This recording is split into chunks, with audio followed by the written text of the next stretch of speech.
So, I heard you're looking for a go-to source for entertainment. Wait for it. Gaming? Wait for it. Anime? Plus Ultra! Mr. Eric Almighty and Phil the Filipino? Yeah, they've got you covered. And all you gotta do is wait for it.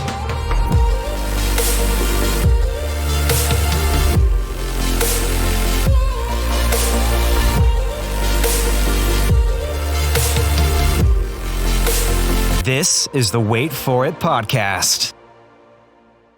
Hey everybody, Eric from the Wait For It podcast here at OcalaComicCon with Reed Shannon. Hey! The voice of Echo in Arcane. And I mean, man, how are you doing today? We felt your energy early on. Yeah. Like, how's it been going today? Yeah, you know, I'm super excited to be here. There's so much good cosplay. It's like super excited. We got like almost the whole Arcane cast out here. Yeah. You know, we're just like turning it up. And it's my birthday tomorrow. So I'm like turning all the way up. That's right. Yeah. That's what I love to hear. Are there any of the voice actors that are here that you're meeting for the first time? I hear that's a common thing sometimes. I know everybody that's here this time, but the last time I did meet a few of my cast members for the first time. Okay. Yeah. You get to get past all the awkward Yeah, intros. yeah. Hey, I've heard your voice for the last 10 years. We've been co-stars. Nice to meet you. Right. Well, Reed, I'd love to ask you, obviously with the character Echo, first of all, just congratulations on having such a great role. I think that's super cool.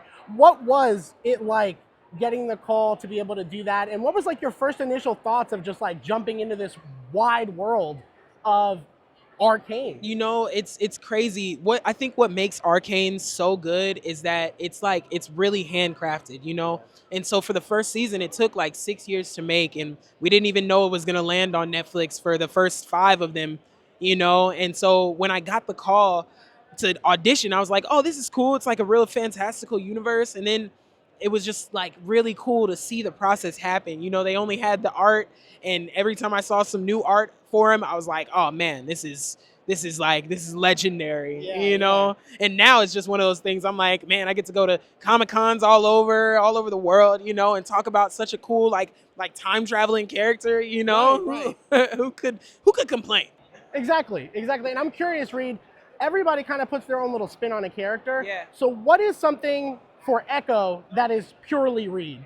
So what is something you put in there? Is there anything at all, even something subtle, that like you feel the two of you share? You know, all of the times when Echo is like, he's like thinking to himself or he's making like a face at something, he doesn't really hold a lot in. Yeah. But anytime he's making like a face or passing a judgment, that's me. Hands down, you know? And I didn't realize it until I saw season 1, and I was like, wow, that's... I do that, huh? That's that natural ability, man. That's super, super cool. And I know that kind of wrapping up here, you were showing me a little bit about Convergence, a League of Legends story. Yeah. Tell us a little bit about that. So Convergence is a video game that's out now. You guys can go check it out on all gaming platforms, PC, Xbox, PlayStation, whatever you got, you can find it. It's a dope 2D platformer created by Riot and Double Stallion Games. You know, it's just a story about Echo in the sump trying to save people like he normally does. And check it out. This picture came from London when we released the game. Had a bunch of Echo cosplayers out there. But it's a really awesome game. So if you have the means, go check it out, man. Go play the game and see just how awesome Echo really is. Reed, thank you so much for giving us your time. Thank you. Make sure to check this out. Yes, and the Wait For It podcast. Hey everyone, Phil Barrera, aka Phil the Filipino, with the Wait For It podcast here with Jason Spisak at OcalaComicCon. Hey. Jason, you just did your your panel here for Arcane. How did that go? Right, the Arcane panel, a lot of really good questions. I think my favorite one was when they asked, what part of Arcane resonated the most with you in like your life in real life, which was beautiful. And Reed Shannon, who plays Echo, had this beautiful response. He was like, I think it's important that people need to have not just what they need to survive, but what they need to live. And there was a lot of really great reflections on how, you know, different characters or parts of Arcane resonate with, you know, people in their real life. And I think that's one of the great things about Arcane as a story, is that it's kind of grounded in a reality, even though it's not in our reality, which is quite something. Yeah, Silco is an outstanding character, and your Thank you, performance man. is wonderful. And I think one thing that's great about Silco is it's not so black and white with that character. Right. Are you kind of drawn to those kind of performances where you can be a little, you know, toe the line for both hero and villain? Absolutely. They are my favorite because I think as humans, we are very complicated creatures. We're complex. We all lead lives where we might have made a choice and we're like not 100% sure if that's the right way to go or not. Or someone comes into our life, like Powder, it comes into Silco's life and changes it forever. You know, and if Powder wouldn't have come up to him in that alley and given him that hug, Silco would have gone down this path where he was so sure of what it was that, you know, the way he wanted things to go down, what he wanted the outcome to be. And then by the end, you know, he says, "Is there anything so undoing as a daughter?" Because the man that he used to be is just not that man anymore. And he is changed forever by her being in his life. And I'm a father, so I was changed by my daughters, you know, and I think that, to me, is getting a chance to play that arc. It's quite a gift. Absolutely. Well, Jason, thank you for taking the time. Is there any upcoming projects you'd like to let our audience know about? Well, I'm in a film called The Vast Lonesome. It actually will be out most likely next year. It's sort of a Western horror film, so it's on camera, which is, I do some on-camera work every once in a while. The Vast Lonesome, that's going to be a fun project. And other stuff that I'm under non-disclosure I can't talk about, but Arcane Season 2 comes out November 9th, so be sure to watch it. Cannot wait. Thanks for taking the time, Jason. Yeah, of course, and don't cry. You're perfect. Cheers. Hey everybody, Eric from the Wait For It podcast here at OcalaComicCon with our guest Mick Wingert. How are you doing, and how's day one treating you so far? Oh my gosh, it's so awesome. Like, the people here are amazing, and this facility is incredible. It's amazing, the Equestrian Center, like... It's daunting, almost. It is daunting. Like, Yeah. it's like 5,000 acres or something. It's huge. You run into any horses on your way in here, or? No. I try to stay away. They don't let me within 500 feet of animals. Uh-oh, this is an interesting location to be at. You might run into some, though, day two. But kind of talking about a little bit, obviously Arcane is such a big thing that's happening. You have an Arcane panel on Sunday, which is super exciting. What has it been like since you've joined that franchise, just with the fan experience? I'm sure it's been tremendous with the success. You know what's amazing about Arcane is that it really transcends fan groups. I just had somebody come up and have a poster signed, and his daughter had gotten him into Arcane, and he had never seen anything like that. He wasn't a fan of League of Legends. Yeah. And he's like, I care about all these people on the show. And I think that's what makes the show, is the writing is so good, the performances are so stellar, and it really becomes a human drama. And that connects with so many fans. I have people coming up to me all the time at my table just saying, oh my gosh, I love this show, and I want to know what happens. Yeah, So. that's infectious whenever you're getting someone that comes up with that energy. For sure. And I mean, the League of Legends community is well known for that, with the characters and everything. Looking ahead to season 2, what is anything you can either tease or, I know, they got you under lock and key, but for you on a personal level, like, what are you excited that people are going to get to see? Something you can share about season 2. Something that I will share is that what I have seen, because they keep us in a very strict lock and key. Sometimes we don't get full story elements for all the other characters, where we are a bit sequestered in our own characters' worlds. But what I will say is what I've seen, every character that I've seen that you come to know and love in season 1 gets their own next level moment in season 2. Every single character gets their own moment, including Heimerdinger. And I cannot wait for fans to join him on the journey. Yeah. To join him, to join Echo, to join Jinx, to join Vi, to join, like, all of us, all of the characters go on this incredible journey that's going to just, I think, I mean, what I've seen has blown my mind. Fortitia's gone out of their way to take something that was already next level and push it even farther. Absolutely. And Christian Link and Alex Yee and the whole writing team, they write these characters like real people. Yeah. And they, even including Heimerdinger, right? A little Yordle who's 300 years old still has the soul of a human being, and all of these characters push the boundaries of their humanity in ways that I think the audience is going to just go gangbusters for. I think it's super exciting when you look at the world of animation and the things that it can do for those different fandoms, and great voice actors like yourself. Thank you. As well. I'm very curious on a personal level, as our last question, there's so many fandoms out there that inspire people, that people are passionate about, like Arcane. what are 2 to 3, and this can be books, movies, TVs, anything under the sun that you personally are invested in from like a pop culture or a fandom perspective? Currently or like growing up? It can be both. Okay, so Wide open question here. one of my favorite things about promoting Arcane and being involved in Arcane is I'm a huge fan. I don't play League. Sorry, I don't mean to disappoint people, but I don't play League. I'm not much of a gamer. I play a few games here and there, but something about Arcane, I think it's the writing. I think it's the universe that they've created with the show. I'm a huge fan. I can't wait personally for season 2 to come out because I want to see all 9 episodes. As a fan, absolutely. Right, as a fan. Yeah. I think in terms of capturing my imagination, G.I. Joe, Real American Hero from the 80s probably was one of those things that grabbed my imagination. He-Man and the Masters of the Universe. I want to say the very first thing growing up that grabbed my imagination was Battle of the Planets. Do you even know what Battle of the Planets is? Not at all. Not at all. It is a Japanese anime that was originally released as Science Ninja Gatchaman. And it was kind of a Voltron-esque, like teens in costumes. Okay. And they were all kind of bird themed. And they all got into this like ship and had different parts, right? Each of them drove a different part of the ship. It was like the Power Rangers before the Power Rangers hit. And it was brought in the 70s as Battle of the Planets. And it is so cool. And I remember being like 5 years old or something and just being like, that's my show. That's it. That is it. That's it. Battle of the Planets. I like Mark and Jason and Princess and Keop and Hunk. Right. Right. Listen, Battle of the Planets. You heard it here. This is the exclusive news. Exclusive news. Go check that out. And thank you so much for your time. Dude, my pleasure. Thank you so much for having me. Yeah, absolutely. All right. Hey everyone, yeah. Phil Smith with Wait For It podcast here at OcalaComicCon with Alison Sealy-Smith. Alison, how has your weekend been here so far?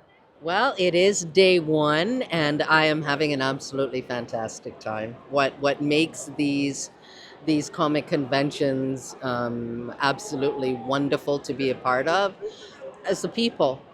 Yeah. The stories, the heartwarming, inspiring stories that you hear, being able to connect with people in a real way.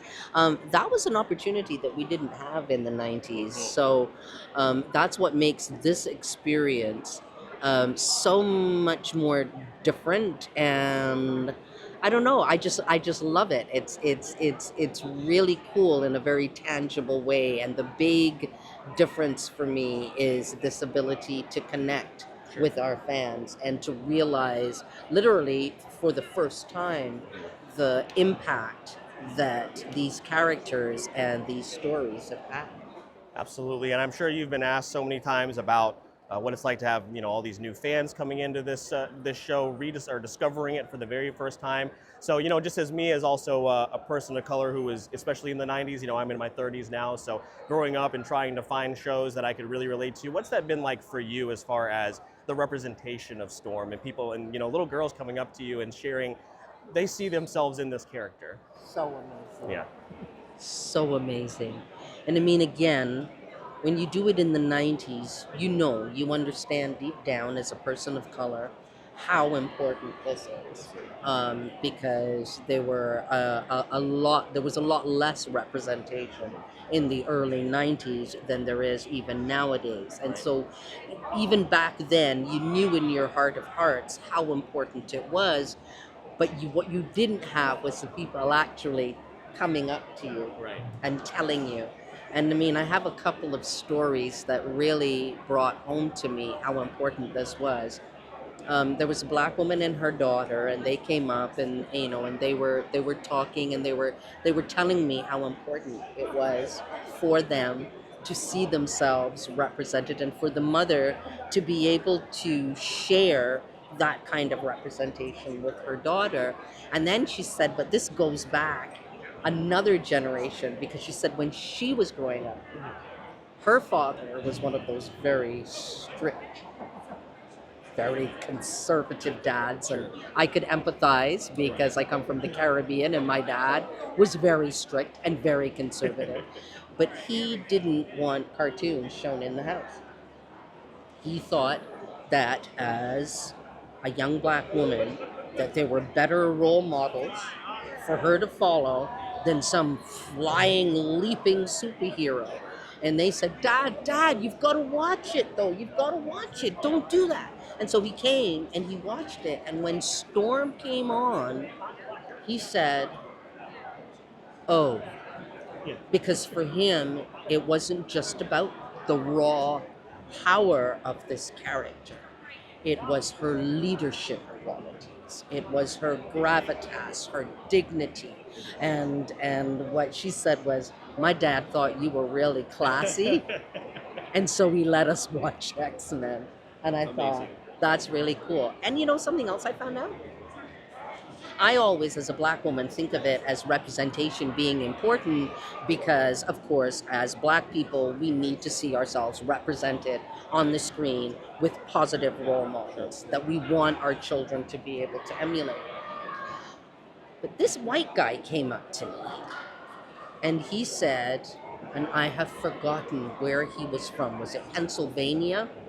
It was rural, he said. It was whichever state he was from. It was very rural. He had never met Black people. When he saw Storm, his first response was, I want to be on her team. And I want her to have my back. And it was his first experience of Black people, and his immediate response was, that's the one. Out of all of them, that's the one that I want to have my back, a Black woman. And I thought, wow, this stuff matters big time. And not just for us as people of color, but it matters for everybody that we have these kind of characters. Absolutely. Thank you so much for sharing those stories. I mean, this is just how important X-Men is to so many different people. So Alison, thank you so much for your time. Is there anything you want to let our audience know to look out for as far as on your end? Any projects? Anything else? Well, I am waiting for season 3 of What If. Could be interesting. Okay, all right. Take that for what it will. Alison, thank you so much for joining us. We appreciate your time. Hey everyone, Phil Barrera, aka Phil the Filipino, with the Way Forward podcast here with Lenore Zann at OcalaComicCon. How has your weekend gone so far? You've done a couple of panels as well. How's it going here today? Well, hey there, Sugar. It's been a blast and a half. I really love Ocala, and the people have been so nice. That's great. Yeah, it's always great seeing you guys, and you know, of course, with how popular X-Men has been, and obviously the continued resurgence of that show, I wanted to ask, because the X-Men have always been an allegory for inclusion and representation and everything like that. What do the X-Men mean to you? Well, I would agree. The X-Men mean inclusion and like everybody joining together to make life better for all. I think the X-Men also are always standing up for the underdog, for anybody who's being, picked on or abused or, by bigots. We definitely step up and we try to make things better. And I think it's time. We need that in the world. So I'm really pleased to be back.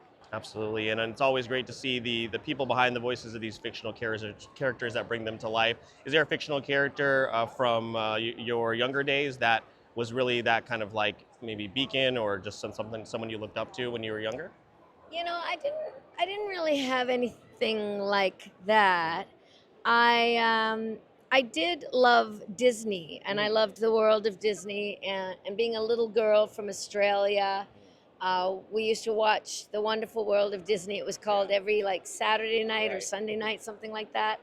And I always wished that I could go to Disneyland. And so we did. When I was 8, we moved from Australia over to Canada and stopped off in Los Angeles. And we got to go to Disneyland. And as an 8-year-old, it was a dream come true.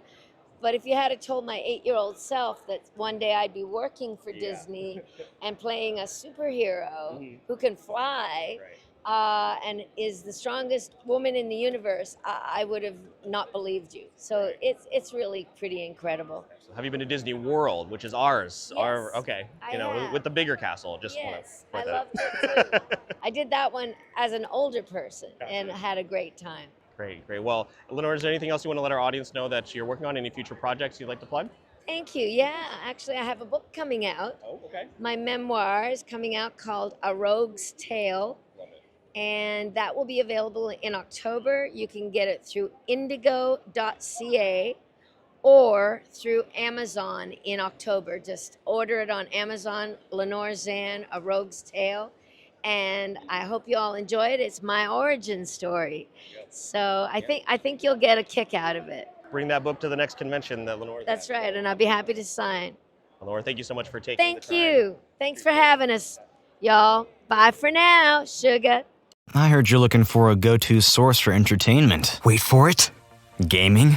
Wait for it. Anime. Plus Ultra! Mr. Eric Almighty and Phil the Filipino? Yeah, they've got you covered. And all you gotta do is wait for it.